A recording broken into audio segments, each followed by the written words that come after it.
Hi all, എല്ലാവർക്കും എൻ്റെ നമസ്കാരം. ഞാനിന്ന് എനിക്ക് സംഭവിച്ച അബോർഷൻ സ്റ്റോറിയെ പറ്റിയാണ് പറയുന്നത്. ഇപ്പം എനിക്ക് എൻ്റെ മോള് കൂടെ ഉള്ളതുകൊണ്ടാണ് ഇങ്ങനെ ഒരു ചിരിയോടുകൂടി എനിക്ക് പറയാൻ പറ്റുന്നത്. പക്ഷേ ഇങ്ങനൊരു അവസ്ഥയിൽ കൂടെ ആയിരുന്നില്ല കടന്നു പോയിട്ടുണ്ടായിരുന്നത്. പക്ഷേ എന്നും എൻ്റെ ആദ്യത്തെ കുഞ്ഞുങ്ങളെന്നും എനിക്കൊരു വേദന തന്നെയാണ്. അതെനിക്ക് എൻ്റെ ലൈഫിൽ മറക്കാൻ പറ്റുന്നൊരു കാര്യമല്ല. കാരണം നമുക്ക് എല്ലാവർക്കും അങ്ങനെ തന്നെയായിരിക്കും. നമ്മൾ ആദ്യത്തെ കുഞ്ഞെന്ന് പറയുമ്പോൾ ഒരു പ്രത്യേകതയായിരിക്കും. നമ്മൾ അത്രയും ആഗ്രഹിച്ച് ഇഷ്ടപ്പെട്ട് ആഗ്രഹത്തോടെ നമുക്ക് ജനിക്കുന്ന ആദ്യത്തെ കുഞ്ഞ്. അപ്പോൾ ഞങ്ങൾ കല്യാണം കഴിഞ്ഞ് ഒരു 4-5 മാസം ആയപ്പോഴാണ് എനിക്ക് ആദ്യമായിട്ട് ഞാൻ പ്രഗ്നൻ്റ് ആവുന്നത്. എനിക്ക് കല്യാണം കഴിഞ്ഞപ്പോഴേ ആദ്യം തന്നെ കുഞ്ഞ് വേണമെന്നായിരുന്നു ആഗ്രഹം. ഹസ്ബൻഡിന് കുറച്ചുകൂടെ കഴിഞ്ഞിട്ട് മതിയായിരുന്നു എന്നായിരുന്നു ആഗ്രഹം. പക്ഷെ എനിക്ക് കുഞ്ഞ് വേണം എന്ന് തന്നെയായിരുന്നു ആഗ്രഹം. അങ്ങനെ എനിക്ക് PCOD പ്രോബ്ലം ഉണ്ടായിരുന്നു. അങ്ങനെ PCOD ട്രീറ്റ്മെൻറ്റ് ചെയ്തിട്ടുണ്ടായിരുന്നു. PCOD കുറച്ച് അധികം തന്നെ ഉണ്ടായിരുന്നു, കൂടുതലായിരുന്നു. അങ്ങനെ അതിനിടയിൽ തന്നെ ദൈവം സഹായിച്ച് ഞാൻ പ്രഗ്നൻ്റ് ആയി. 4 മാസം കഴിഞ്ഞപ്പോഴത്തേക്കും പ്രഗ്നൻ്റ് ആയി.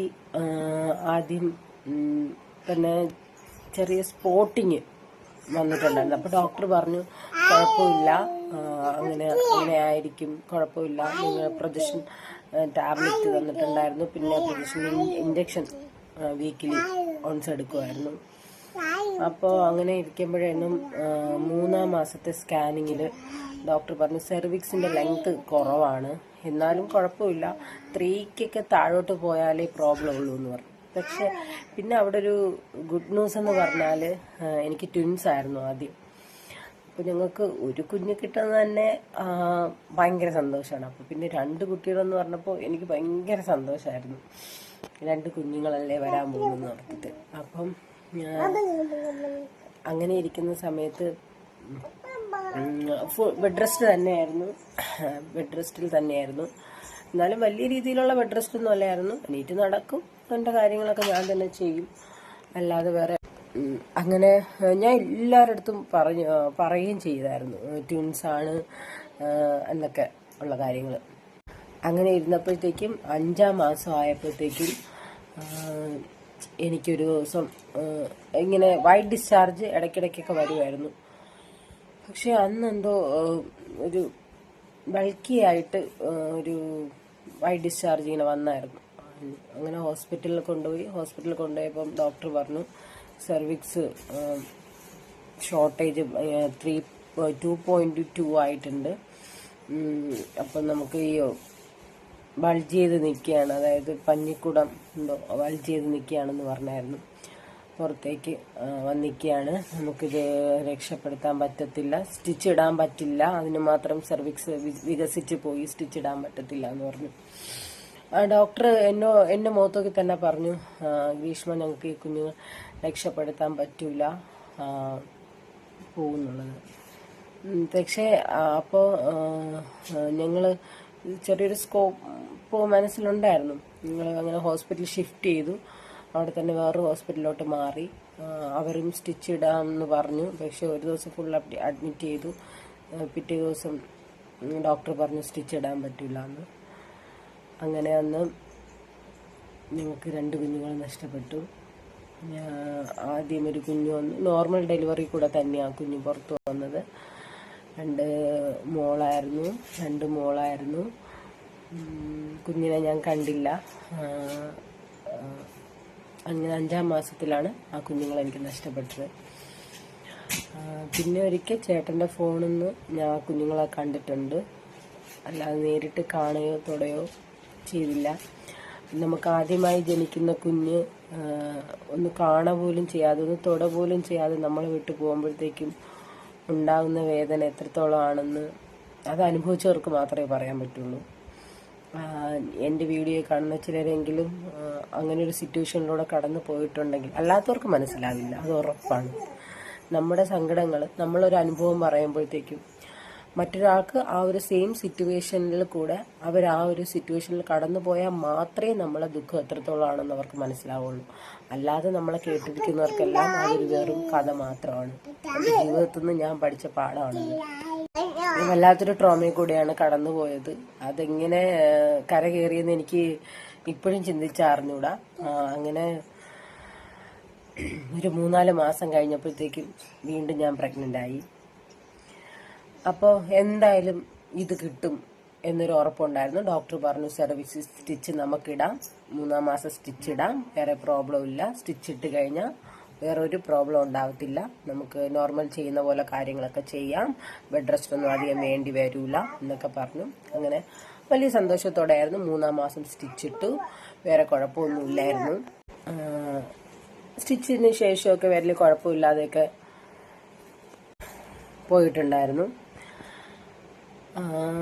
ഞാൻ സ്റ്റിച്ചിട്ടതിന് ശേഷം എണീറ്റ് നടക്കുകയും എൻ്റെ കാര്യങ്ങൾ ഞാൻ തന്നെ ചെയ്തിരുന്നത്. എന്നാൽ സെയിം 5-ാം മാസം ആയപ്പോഴത്തേക്കും ഒരു ദിവസം ഉച്ചയായപ്പോൾ എനിക്കൊരു വൈറ്റ് ഡിസ്ചാർജ് അപ്പോഴും ഉണ്ടായിരുന്നു കേട്ടോ. സെക്കൻഡ് പ്രഗ്നൻസി ടൈമിൽ വൈറ്റ് ഡിസ്ചാർജ് ഇങ്ങനെ വരുന്ന ഒരു ഇതുണ്ടായിരുന്നു. വൈറ്റ് ഡിസ്ചാർജിൻ്റെ കളർ കുറച്ച് ചേഞ്ചായി, ഒരു യെല്ലോയിഷ് കളറായി. അപ്പോൾ തന്നെ ഞാൻ പേടിച്ചായിരുന്നു. എനിക്കാണെങ്കിൽ ഞാൻ ആദ്യത്തെ 2 പ്രഗ്നൻസിയിലും ചെയ്ത ഒരു കാര്യം 3-ാമത്തെ പ്രഗ്നൻസിയിൽ ചെയ്യാത്തൊരു കാര്യം.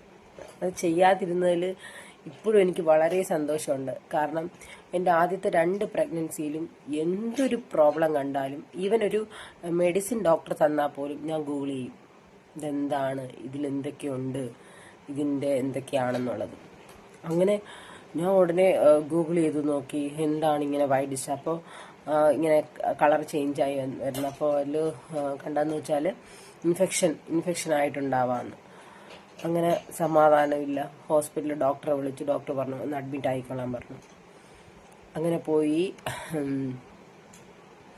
അപ്പോൾ വൈകുന്നേരമായപ്പോൾ അപ്പോഴും അഡ്മിറ്റ് ആയില്ല. എന്തെങ്കിലും പെയിൻ എന്തെങ്കിലും ഉണ്ടെങ്കിൽ വന്നാൽ മതി ഡോക്ടർ പറഞ്ഞു. ഈവനിങ് ആയപ്പോഴത്തേക്കും ചെറിയ പെയിൻ എനിക്ക് വന്നു തുടങ്ങി. അപ്പോൾ എനിക്ക് മനസ്സിലായി, മുമ്പും അങ്ങനെ തന്നെയായിരുന്നു. ആദ്യം കുറച്ച് പെയിൻ വരും, ഫസ്റ്റ് ഡെലിവറി സമയത്ത് ആദ്യം കുറച്ച് പെയിൻ വരും, കുറേ കഴിഞ്ഞ് പിന്നെ പെയിൻ വരും. അപ്പോൾ എനിക്കറിയാം അത് ഡെലിവറി പെയിൻ ആണെന്നുള്ളത്. അവിടെ എൻ്റെ മനസ്സിൻ്റെ ഫുൾ കൺട്രോൾ പോയി. കുറച്ചുകൂടെ പെയിൻ വന്നു, ഡോക്ടറെ കാണാൻ പോയി. എനിക്ക് ഇന്നും അറിയില്ല അതെങ്ങനെയാണ് തരണം ചെയ്തതെന്നുള്ളത്. ചേട്ടൻ്റെ അനിയത്തി വർക്ക് ചെയ്ത ഹോസ്പിറ്റലിൽ തന്നെയായിരുന്നു ഞാൻ പോയിട്ടുണ്ടായിരുന്നത്. ഫസ്റ്റ് ഡെലിവറി അവിടെ തന്നെയായിരുന്നു. അപ്പോൾ ഒരു സപ്പോർട്ടും ഉണ്ടായിരുന്നു, അതൊരു ആശ്വാസം തന്നെയായിരുന്നു.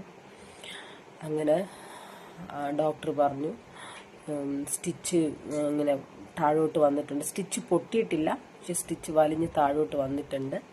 അപ്പോൾ സ്റ്റിച്ച് പൊട്ടിച്ച് കളയണമെന്ന്. അപ്പോൾ നമുക്ക് മയക്കി കിടത്തിയിട്ടാണല്ലോ സെർവിക്സ് സ്റ്റിച്ച് ഇടുന്നത്. അപ്പോൾ ഒന്നും അറിഞ്ഞൂടാ. അവരല്ലാതെ തന്നെ സ്റ്റിച്ച് എടുത്തു. കുഞ്ഞ് ഡെലിവറി ആവുമെന്ന് പറഞ്ഞു. വൈകുന്നേരം, തലേദിവസം വൈകുന്നേരം 6 മണിക്കാണ് എന്നെ ഹോസ്പിറ്റലിൽ കൊണ്ടുപോകുന്നത്.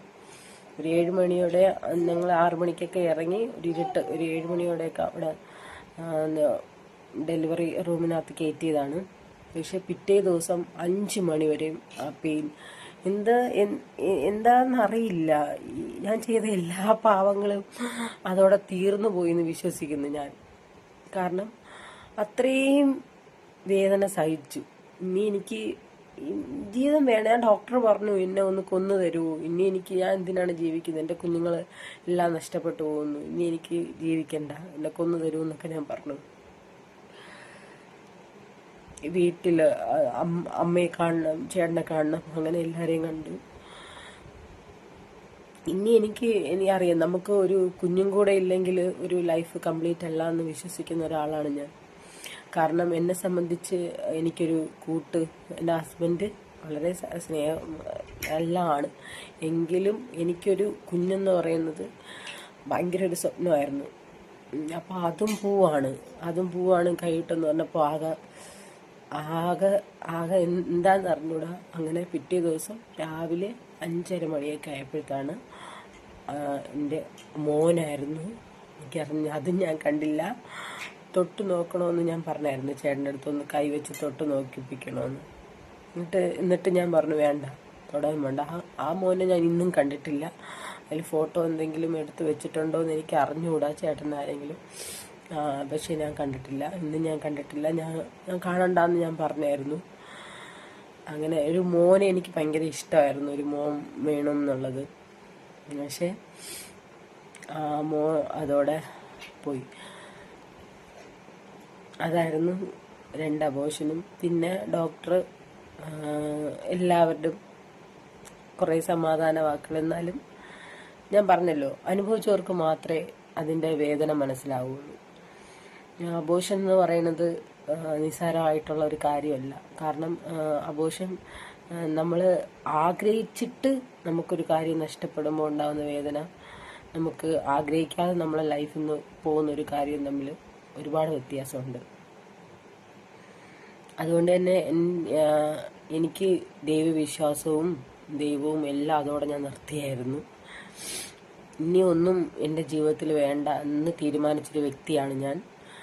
അതിനുശേഷമാണ് ഇനിയൊരു കുഞ്ഞും എന്തായാലും ഉണ്ടാവില്ല എന്ന് ഉറപ്പിച്ചു. സ്റ്റിച്ചിട്ടിട്ട് വരെ പോയില്ലേ കുഞ്ഞ്, എന്തായാലും ഇനിയൊരു കുഞ്ഞുണ്ടാവില്ല എന്ന് ഉറപ്പിച്ചു. അങ്ങനെ ഇന്ന് കുറച്ച് നാളുകൾക്ക് ശേഷമാണ് ഇങ്ങനെ ഞാൻ കൃപാസനത്തിൽ ഇങ്ങനെ ഇനി എന്തെങ്കിലും ഒരു മിറാക്കിൾ സംഭവിക്കണം എൻ്റെ ലൈഫിൽ എനിക്ക് കുഞ്ഞ് കിട്ടാൻ എന്ന് എനിക്കൊരു പൂർണ്ണ ബോധ്യം എനിക്കുണ്ടായിരുന്നു. പക്ഷെ പ്രാർത്ഥനയെല്ലാം നിർത്തിയ കാരണം ആ ഒരു വഴി പോവാനും എനിക്ക് മടിയായിരുന്നു. അപ്പോഴാണ് ഇങ്ങനെ ഇരുന്നപ്പോൾ മാതാവിന് എന്തുകൊണ്ട് എങ്ങനെയാണെന്ന് ചിന്തിക്കുകയും അങ്ങനെ അതുവഴി എൻ്റെ കസിന് കൃപാസനത്തിനെ പറ്റി പറയുകയും ഒക്കെ ചെയ്തത്. അങ്ങനെയാണ് ഇന്ന് എനിക്കെൻ്റെ മോളെ കിട്ടിയത്. ഇന്ന് എൻ്റെ മോളെൻ്റെ അടുത്തുള്ളതുകൊണ്ടാണ് ഇത്രയും ഒരു ഇതായിട്ട് ഞാൻ ഇത് നിങ്ങളുടെ അടുത്ത് പറയുന്നത്. പക്ഷെ എന്നും എൻ്റെ ആ 3 മക്കളും എനിക്കിപ്പോഴും ഞാൻ ഓർക്കാറുണ്ട്, വിഷമിക്കാറുണ്ട്. പക്ഷെ മോളെ കാണുമ്പോൾ എനിക്ക് അതെല്ലാം മറക്കും. എനിക്ക് നിങ്ങളോട് പറയാനുള്ളതെന്ന് വെച്ചാൽ, നമുക്ക് എന്തെങ്കിലും ഒരു വിഷയം വരുമ്പോൾ ഞാൻ ചെയ്തുകൊണ്ടിരുന്ന ഒരു കാര്യമാണ്, ഞാൻ എല്ലാവരുടെ അടുത്തും പറയും ഇങ്ങനൊരു വിഷമമുണ്ട്, അങ്ങനെയാണ് എന്നൊക്കെ. പക്ഷേ നമ്മളെ വേദന മനസ്സിലാക്കുന്ന അർഹിക്കപ്പെട്ടവരടുത്ത് മാത്രമേ നമ്മളെ കാര്യങ്ങൾ പറയാവുള്ളൂ. ബാക്കി എല്ലാവർക്കും നമ്മളെ കാര്യങ്ങൾ ഒരു കഥ പോലെ ആയിരിക്കും. അവർ വേറൊരാളടുത്ത് പറഞ്ഞ് അത് ചിരിക്കും. ഇതൊക്കെ ചുമ്മയാണ്, ലോകത്ത് ആദ്യമായിട്ടാണ് ആഘോഷം കഴിയുന്നത്, അങ്ങനെയൊക്കെയുള്ള കാര്യങ്ങളൊക്കെ നമ്മൾ ലൈഫിൽ കൂടെ കേൾക്കേണ്ടി വരും. പക്ഷേ ദൈവം എപ്പോഴെങ്കിലും നമുക്കൊരു നല്ലൊരു സമയം നിശ്ചയിച്ചിട്ടുണ്ടെങ്കിൽ അത് എപ്പോഴായാലും നമ്മളെ കയ്യിൽ വന്ന് ചേരും എന്ന് എനിക്ക് പൂർണ്ണ വിശ്വാസമുണ്ട് എൻ്റെ മോളെ കിട്ടിയതോടെ. അപ്പോൾ ഇങ്ങനെ അബോർഷനിൽ സെർവിക്സ് ഷോർട്ടേജ് ആയിട്ട് കുഞ്ഞുങ്ങൾ നഷ്ടപ്പെട്ടു പോയവരുണ്ടെങ്കിൽ കുഴപ്പമില്ല, അതിനൊക്കെ ദൈവം നിങ്ങൾക്ക് കുഞ്ഞിനെ തരും. പ്രാർത്ഥിക്കണം. അതിനപ്പുറം പ്രാർത്ഥനയിലപ്പുറം നമുക്കൊരു വിശ്വാസം വേണം, അത് കിട്ടുമെന്നുള്ളത്. എനിക്കതായിരുന്നു ഇല്ലാത്തത്. ആദ്യത്തെ കുഞ്ഞ് പോയപ്പോഴത്തേക്കും പിന്നെ എനിക്ക് കിട്ടൂല എന്ന് തന്നെ എൻ്റെ മനസ്സിനെ ഞാൻ പറഞ്ഞുകൊണ്ടിരുന്നു, എന്തായാലും കിട്ടൂല എന്നുള്ളത്. പക്ഷേ പിന്നെ ഒരു വിശ്വാസം കിട്ടുമെന്ന് എപ്പോഴും ഞാൻ ബുക്കിൽ എഴുതി വയ്ക്കുമായിരുന്നു. എനിക്ക് കുഞ്ഞിനെ കിട്ടിയതിന് നന്ദി. ലോ ഓഫ് അട്രാക്ഷനൊക്കെ കുറേ ഞാൻ ചെയ്തിട്ടുണ്ട് ആ ടൈമിൽ. അതൊക്കെ ഞാൻ വേറൊരു വീഡിയോയിൽ പറയാം. അപ്പോൾ ഒരു കുഞ്ഞിന് വേണ്ടി ഇപ്പോഴും ആഗ്രഹിക്കുന്നവർക്ക് കുഞ്ഞുങ്ങളെ കിട്ടട്ടെ എന്ന് ആത്മാർത്ഥമായി ആഗ്രഹിക്കുന്നു, പ്രാർത്ഥിക്കുന്നു. എല്ലാവർക്കും നന്ദി. വീഡിയോ ഇഷ്ടമായെങ്കിൽ ഷെയർ ചെയ്യുക, സബ്സ്ക്രൈബ് ചെയ്യുക. Thank you.